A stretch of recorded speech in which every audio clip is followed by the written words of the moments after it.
From coast to coast in every corner of the U.S., deaths from fentanyl overdoses are soaring. The fentanyl epidemic in the United States killed more than 72,000 people in 2022. Most people who take fentanyl don't even know they're taking it. You can't see it, taste it, or smell it. And we know that this global fentanyl supply chain, which ends with the deaths of Americans, often starts with chemical companies in China.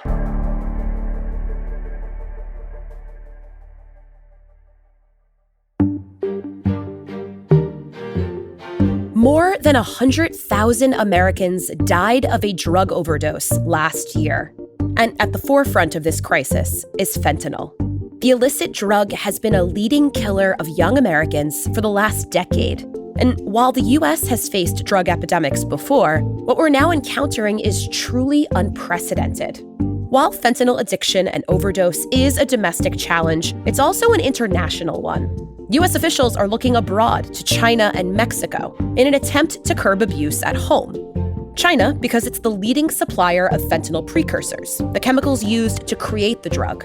And Mexico, because it's where much of that final assembly happens before the drug is smuggled into the United States. Both countries are important in this conversation, but today we're going to focus on China, particularly because the current state of U.S.-China tensions has strained cooperation in a number of areas. Controlling illicit drug flows looks to be one of them. I'm Gabrielle Sierra, and this is Why It Matters. Today, China's role in the U.S. fentanyl crisis.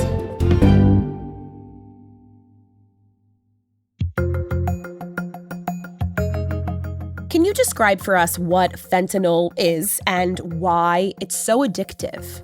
So fentanyl is a synthetic opioid. It can produce a intense high, even with small amounts, feelings of euphoria and happiness on the individual who's taking it.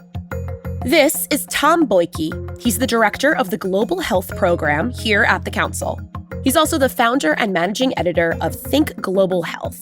And he previously worked in the office of the U.S. Trade Representative.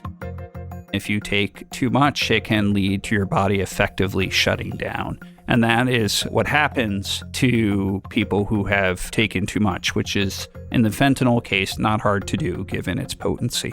It is not that expensive to make, and it can be made from relatively common precursors, which makes it really a perfect product for smuggling into this country, and that small amounts can be used to boost the effect of narcotics. It can be easily hidden, it can be easily made, and sold for a tremendous profit.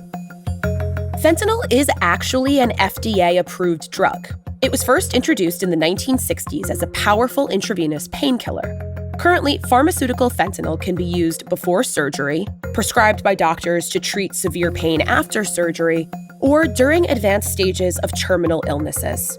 So while the purest forms of fentanyl have these legitimate medical applications, fentanyl analogs, which are the synthetic combinations of fentanyl and other drugs, are primarily what appears on the black market. And while pure fentanyl is approximately 60 times stronger than morphine, fentanyl analogs can be anywhere from 600 to 10,000 times more powerful.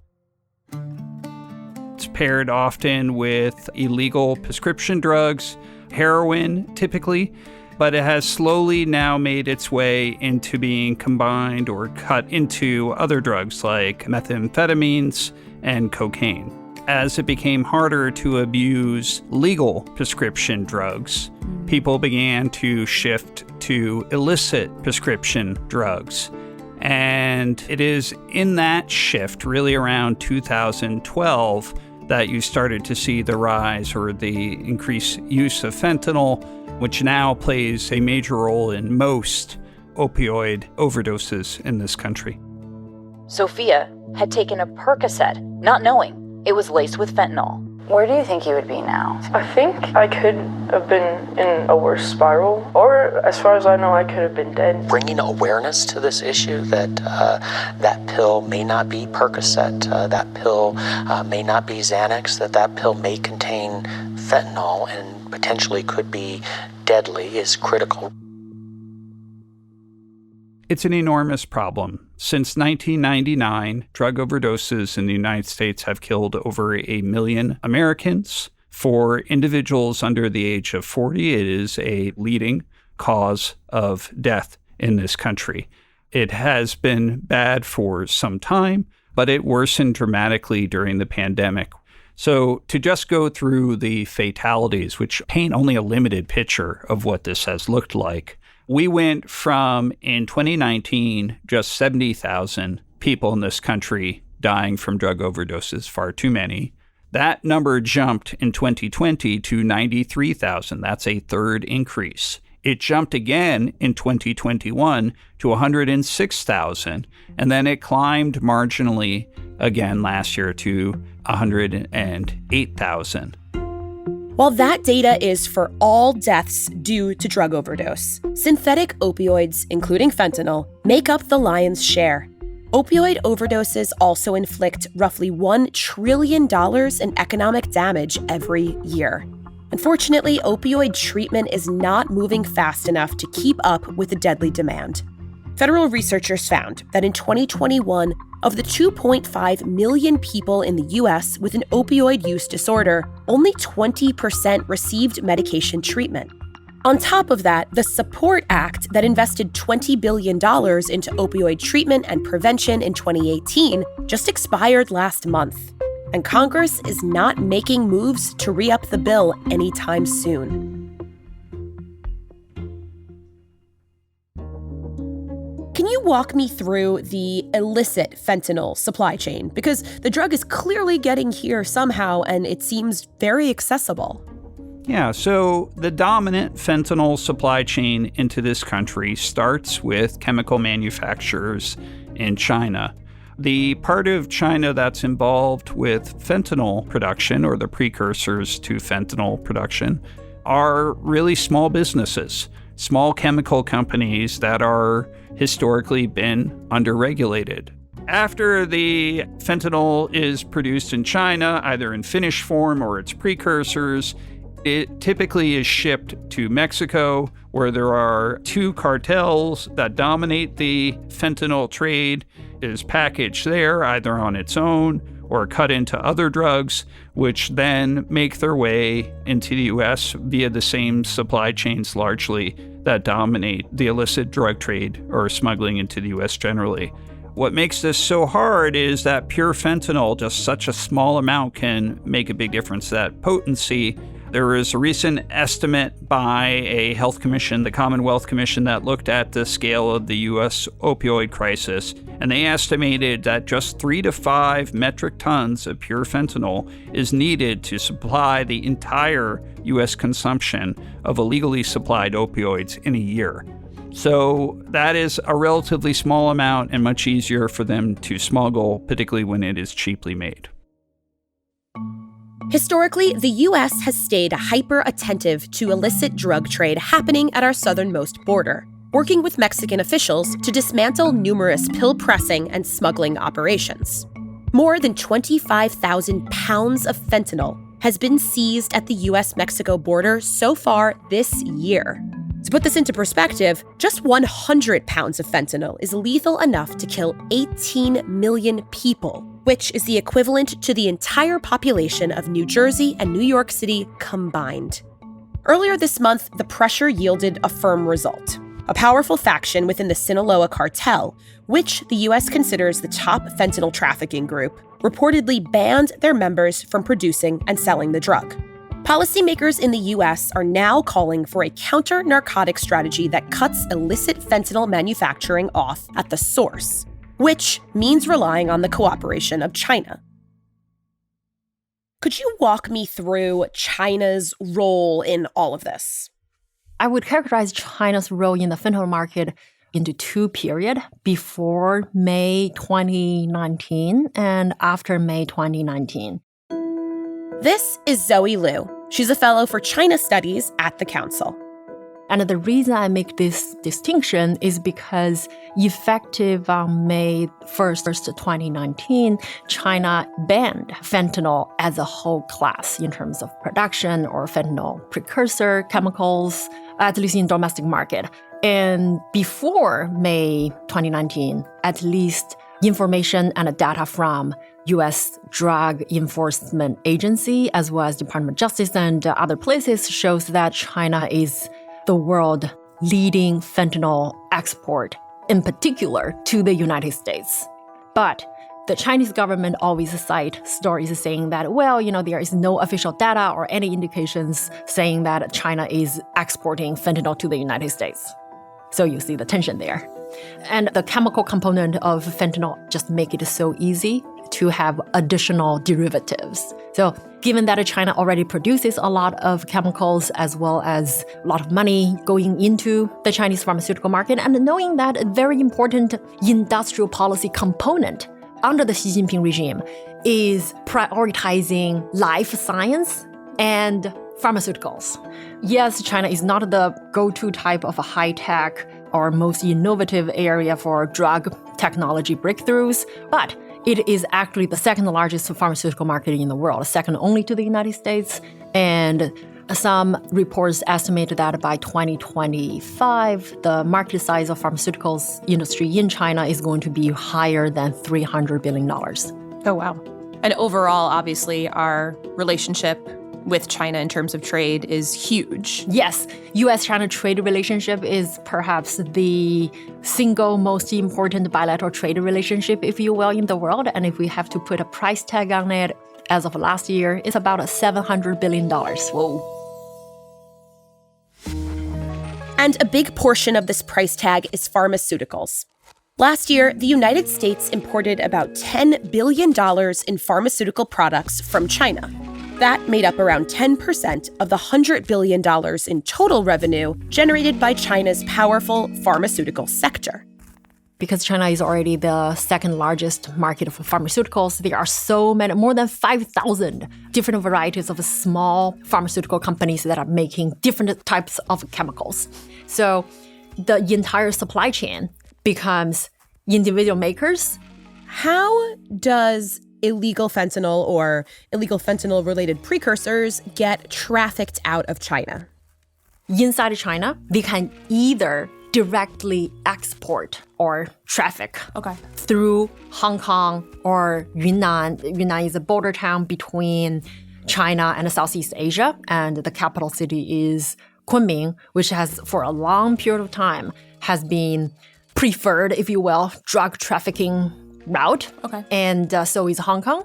So conventionally, heroin or cocaine go through either Hong Kong or Yunnan and then through Southeast Asia, the whole idea of the Golden Triangle. And obviously, things produced in Afghanistan or Southeast Asia like Myanmar or Vietnam or Thailand could also go through this route to flow into China. And the Chinese government cracked down the drug inflow into the Chinese market, but they are not necessarily paying the same amount of attention to export.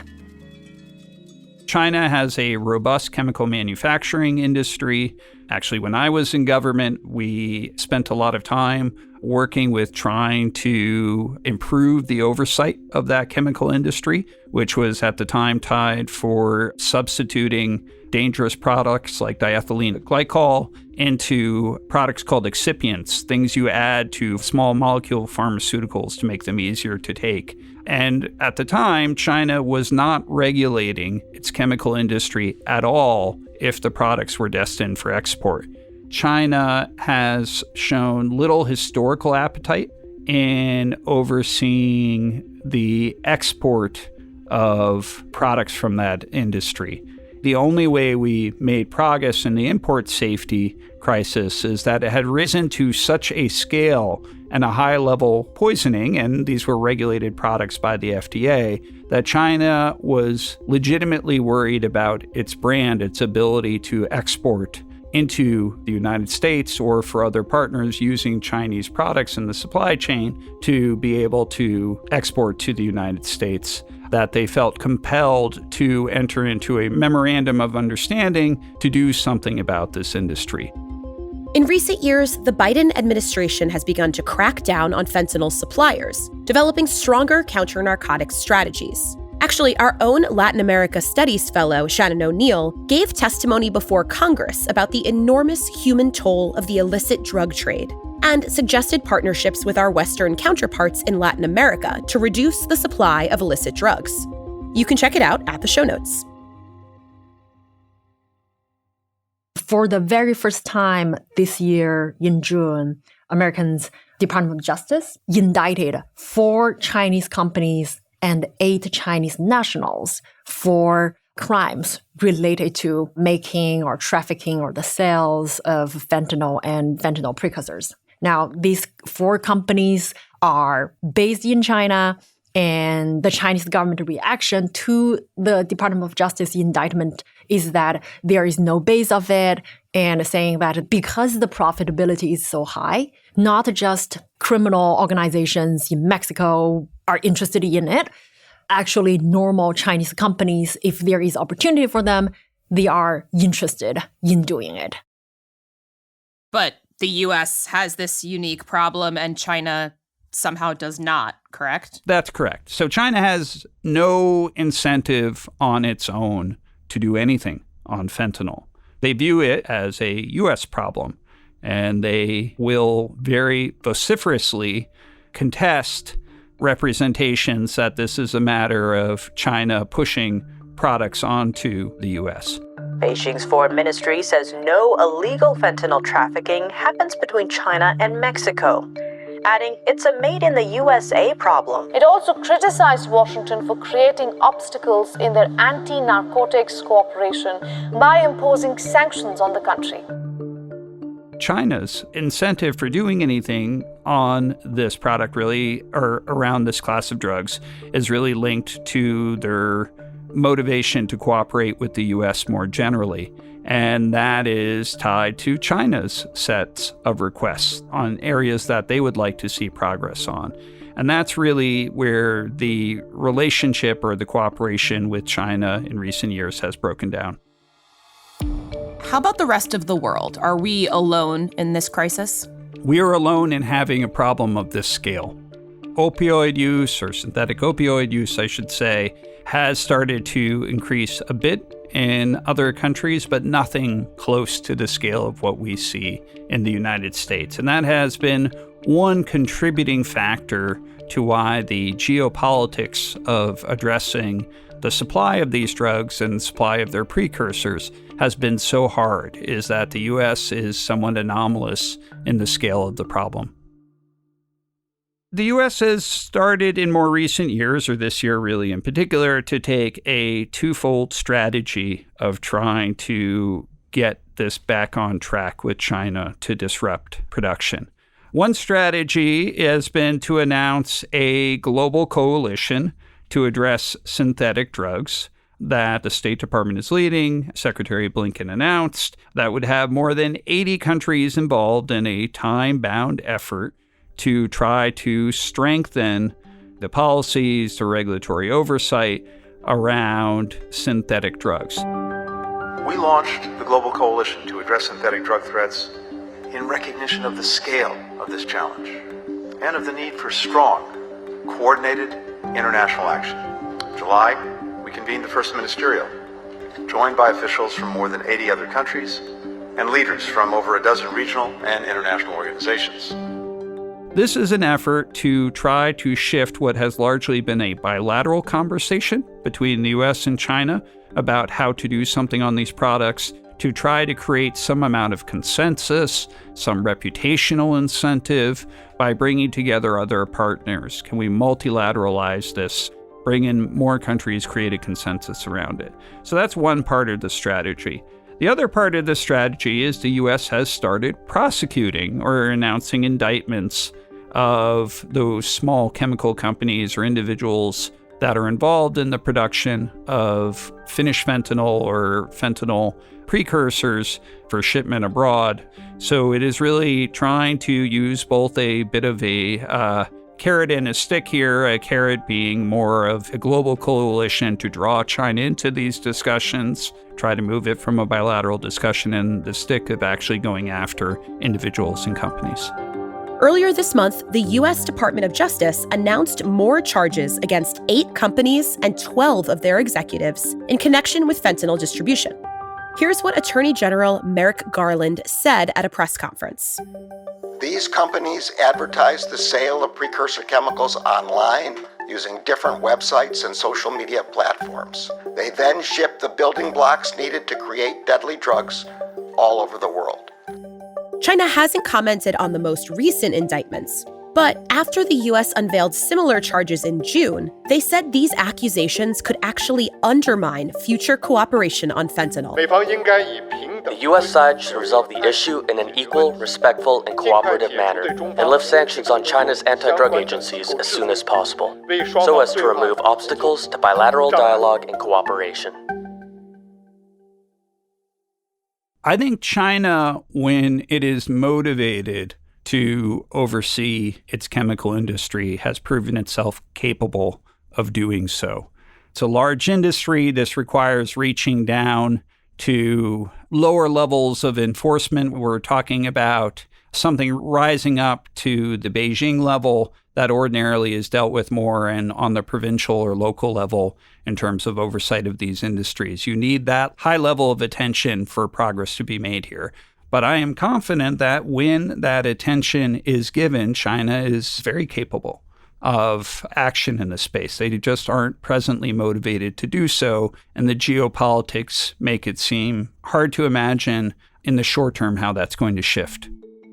The U.S. has definitely asked China on many occasions, and again, their argument is that they adopted these regulations. They dispute the proof that China's industry is a dominant source of fentanyl imported into the United States. They really argue that this is a U.S. problem, a blight on U.S. society that the U.S. is trying to blame China for because it shifts responsibility elsewhere. What do you think? I mean, do you think it's fair to point the finger externally when it's a problem we haven't fixed domestically? I think it's fair to point out that China is contributing to a U.S. problem. It is our problem, ultimately, but it is one that they are making worse and they are contributing to and could act in a manner to mitigate or reduce. And they should be expected to do so. China has, of course, historically had its own struggles with substance abuse in other settings, and in those contexts was quite sensitive to the role of other governments in that challenge that it had. This is not the first time that the world is facing a drug abusive crisis, and for that matter, China would cite the West of exporting opium to China as early as in the 19th century. And it was also because of the first opium war that China started to fall into this 100 years of humiliation. So from that perspective, this is not the first time that we are dealing with drug abuse or substance abuse problem. In the 19th and early 20th century, China was the target of foreign opium exports, initially illicit, which spurred a nationwide addiction crisis. But after the Communist Revolution, a major prohibition began, wiping out most of China's domestic production.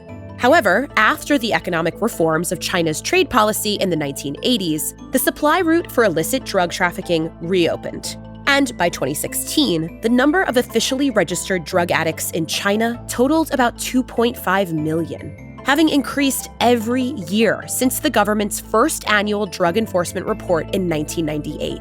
In this way, China's addiction history is a bit similar to ours. The production and sale of OxyContin by Purdue Pharma, controlled by the Sackler family, helped spur a national crisis as opioid-related deaths skyrocketed in the late 90s and early 2000s. Today, fentanyl is hitting a U.S. market already primed for abuse by the painkiller debacle.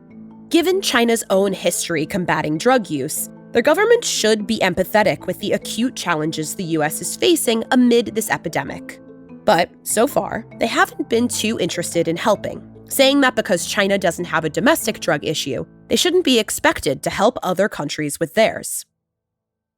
I think it's from that standpoint reasonable to expect them to do their part to address this challenge, but fundamentally it will not be solved unless U.S. action is taken, more support is given for treatment, more support is given to reduce the demand for these products. I think it's very easy for us, at least for American audience, to think that even if the Chinese government does not have an explicit strategy to poison the American people, they must have been not doing a good job. And I think, that much is pretty clear. This becomes this unifying thing that everybody can bandwagon on and blame it on China. It becomes this not just bipartisan, but also like unifying at a societal level, saying that this is bad. And who is the largest supplier? Who is the largest maker? It is China. The Chinese government indeed hasn't been doing a good job in terms of enforcing the substance control, especially with regard to fentanyl, right?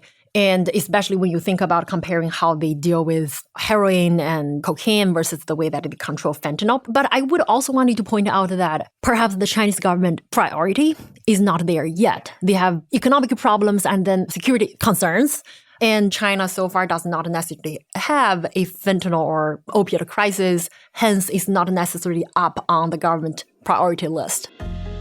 It is unlikely that China would regulate fentanyl for benevolent purposes, moving it higher on their list of priorities in order to help the U.S. take care of a domestic issue that many feel we alone are responsible for causing and solving. But perhaps this tragic epidemic and China's role in supplying fentanyl could open a route for partnership opportunities. On the flip side, do you think that the fentanyl issue could become an opportunity for cooperation in what is otherwise becoming a chilly relationship, that it could lead to greater cooperation in perhaps other arenas? Yes, I do think this could be at least one area for the United States and China to start, rebuild, or repair their relationship, because fighting against transnational crime is of the interest of both the United States and China. This issue matters for China for two reasons, at least. The first reason is that repairing relationship with the United States can start with something as important for the United States or as not so important for China. So in other words, this does not necessarily take too much trouble for the Chinese government to do, given that the regulation is already there. Just regulate fentanyl the same way as other drugs. This could be a very important way to repair U.S.-China relations, especially after several administrations of U.S. government has pressured China to do it. And the second reason it matters for China is actually at the Chinese household level. I'm genuinely concerned that there may be huge demand for recreational drugs inside the Chinese market, specifically because of the massive youth unemployment problem in China. The Chinese government stopped publishing or paused updating youth unemployment number as of last month, and the latest update suggested that youth unemployment was as high as about 21%. So when you have younger people who are disincentivized to work and they are having a hard time getting a good job that they desire, it's very enticing and problematic if they seek recreational drugs as a way of escape. And you see that happen in United States, in other countries, and there is no reason to think that this is not going to happen to China. Therefore, it matters for China for domestic reasons as well. It would just become too late for the government to regulate when it becomes a crisis. I try to be an optimist, but on this case, I'm sorry, I have to say that I'm relatively pessimistic. It is very important for international organizations, for government around the world to recognize that this is the issue that everybody will be challenged with one way or another. And it is a good cause for government to cooperate in order to prevent the current substance abuse crisis and the next one. Unfortunately, so far, really, we don't have an effective multinational or international cooperation on drug trafficking, but perhaps at least the United States and China, for the sake of restoring their relationship, for the sake of protecting the life of their own nationals, they are willing to take a step forward. China, I am entirely confident, is more capable of regulating its small, family-owned, in many cases, chemical companies than it is presently doing around the precursors or finished fentanyl. China is waiting for the right incentives from the U.S. before it feels compelled to act. And I think it's fair for Americans to feel in the midst of an epidemic where it's devastating to families and individual lives, that that's a pretty cold calculation being done on the part of the Chinese government. I think that's fair. But fundamentally, at the end of the day, people need to understand that this is indeed a U.S. problem. We need to look ourselves in the mirror and confront that and be realistic in noting that the only way to sustainably reduce the opioid problem in this country will not come from China, will be coming from demand-side actions to reduce the use of fentanyl, to provide greater access to treatment, to reduce its potential public health consequences.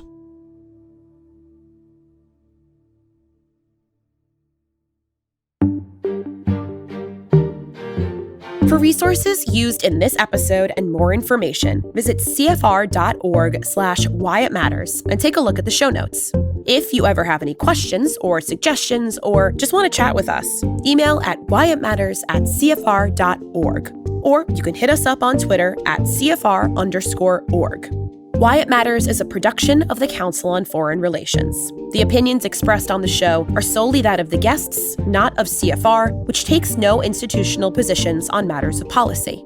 The show is produced by Asher Ross and me, Gabrielle Sierra. Our sound designer is Marcus Zachariah. Our associate podcast producer is Molly McInerney. Our interns this summer are Ria Basakar and Kelsey Kolat. Production assistance for this episode was provided by Noah Berman. Robert McMahon is our managing editor, and Doug Halsey is our chief digital officer. Extra help for this episode was provided by Mariel Ferragamo. Our theme music is composed by Carrie Torhuson. You could subscribe to the show on Apple Podcasts, Spotify, YouTube, or wherever you get your audio. For Why It Matters, this is Gabrielle Sierra signing off. See you soon.